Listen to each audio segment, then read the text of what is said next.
Coach, Neil just talked a lot about this, but first game, they've got a new coach, so many unknowns. How do you go into this? Well, that's a good point. A lot of unknowns, a lot of speculation. You try to do the best you can, researching.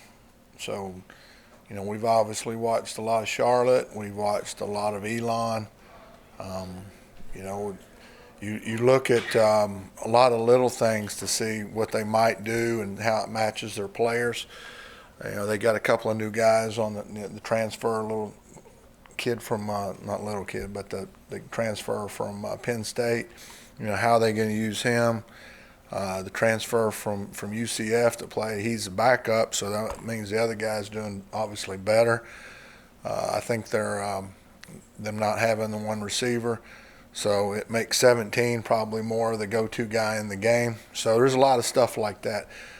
Then you look at a lot of stuff like at Elon, how well coached their offensive line was. I mean, they did a really good job. If a D lineman was in what we call a G'd rather than a shade, it changed blocking schemes and this and that. And how well they were at adjusting. So that's a lot of little things that coaches would look at. So we have been and we are working about as hard as you can. And you can also create paralysis by analysis somewhat if you try to do too much. So those are things that coaches do in a meeting room, whereas you may not present that to your players. So, Look at free safety. You've got Norwood and Martin listed on the depth chart. A year ago this time, one guy was a quarterback, another guy was a high school quarterback. Where are you at with those guys right now as we get ready to go? Well, I think they've both progressed very well in camp. They both want to be good very, very badly. They're doing they're probably doing as well as they can, and neither one of them is where I think they're going to be by the end of the season. At least hope not. And so we're continuing every day is trying to get better. And what we got to make sure as coaches we do is we take it one day at a time and get everything we can out of today. I've heard it said, take all the air out of the ball. Probably a basketball saying, but we're trying to squeeze all the improvement we can out of them every day. And we'll worry about tomorrow. I know that says that several times in the Bible. So anyways, that's where we're at with that. They're getting better. They both had good camps, and they're trying really hard. So. I'm sure you are going to assume people try to attack your young safeties tactically. What are some things you can do? Well, I mean, yeah.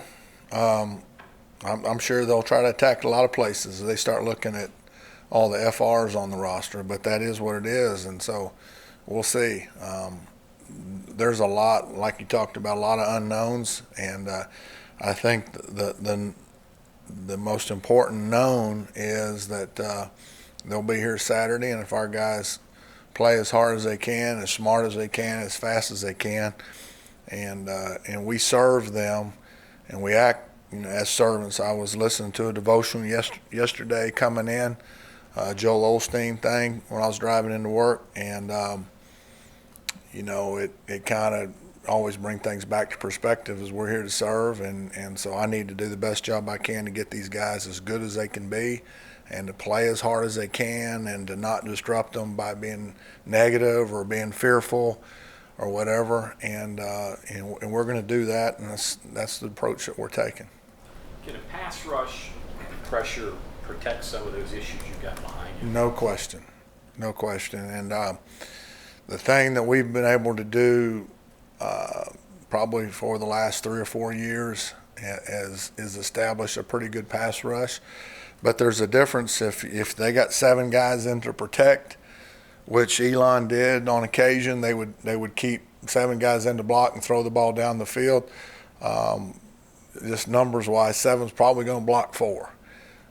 So we have to be prudent in our pressures. We have to be able to go blitz them, but we also have to be prudent. If you're blitzing and they're throwing the ball, and they run a lot of screens, and if you're blitzing and they're throwing screens, then that probably isn't what you want either. So you got to kind of do the best you can to disguise, and then you got to play your fundamentals and play your gaps. Our guys have done a good job through the spring and have really probably taken it to another level this fall as far as understanding all the things that Coach Leslie's been trying to get them to do as far as angles and hands and all that stuff. And let me tell you, their offensive line is really solid, cohesive group. They've played a lot of football together. They're going to be a great challenge for us. You mentioned Elon. Something that jumped out. They were the only team that really ran on James Madison last year. I think they had 212 yards. Yep. They're really good at running the football. And like I talked about, Elon's offensive line was extremely well coached. Offensive line coach is James Madison now. And Signetti's an offensive guy. They know how to hurt teams, and they did a really good job of getting numbers to one side or the other. They run a lot of counter plays, zone plays. We've worked a lot of the formations. They're going to be in 12 personnel probably a lot. Statistically, I think it was 35% of the time. Both them and Charlotte were approximately about the same. So we're expecting some what we call 12 personnel somewhat, and they've got two big quality tight ends on their team. So there's a lot of factors, and we don't really see too much 12, and so we haven't practiced it much. So that's something that we've addressed.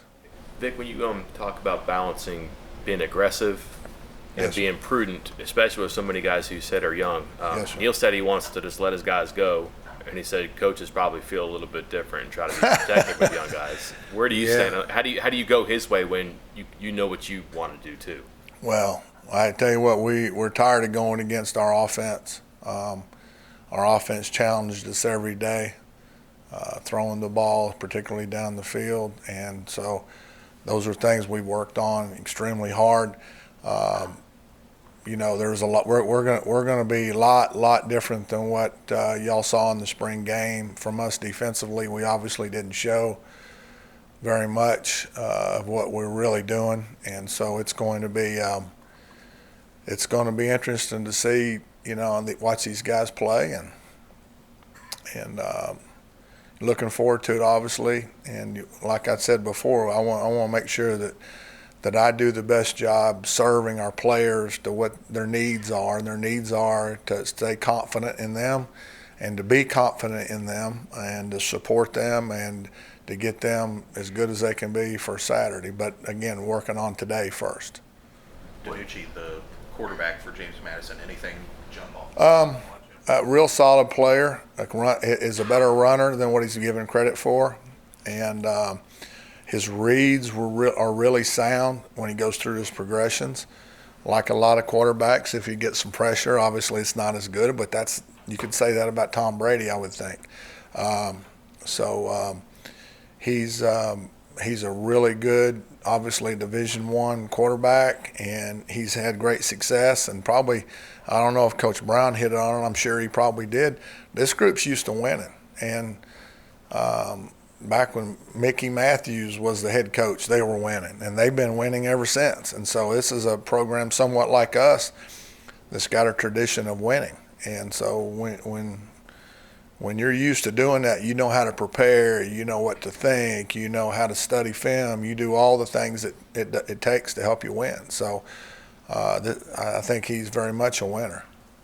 Colgate game, that was really the only game he struggled through some picks. What did you see there? Yeah, I think it was a combination of things probably. Colgate was pretty highly ranked on defense, as I recall. We looked that up. But I just think it was less him and more just a team deal. Yeah. These first 4 games, what do you think you might get out of Jarrett Bartlett at that bandit spot? Great question. He's he's been hurt a whole bunch in camp. He's had an ankle sprain, and anybody that's had one of those understands that they're a nagging deal. You try to play, and he's out there hobbling around a little bit like a pirate, and so we're hopefully we can get him a little bit fresh. We really don't know what he's capable of, because we only had him in practice for about a week, so that's still a little bit of an unknown there. Dante Stills. Yes. I understand the last couple of weeks he's really come on a little bit. Yeah, You've seen it something from seems like, coaches have different ways of saying this, but it seems like he's matured a little bit. Okay. You said it in a different way. Well, yeah, but I obviously, yeah. Anyway.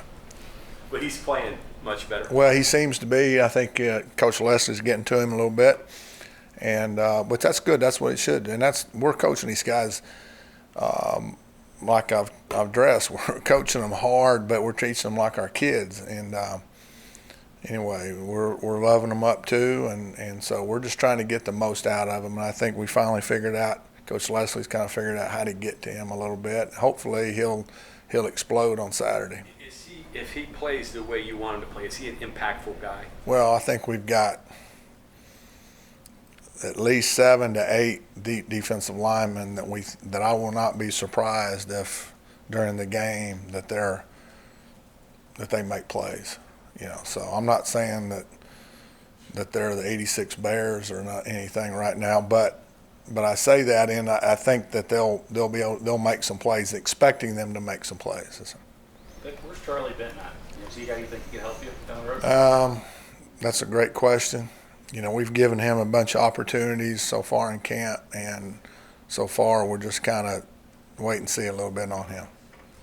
One more. You mentioned Chandler early in this camp.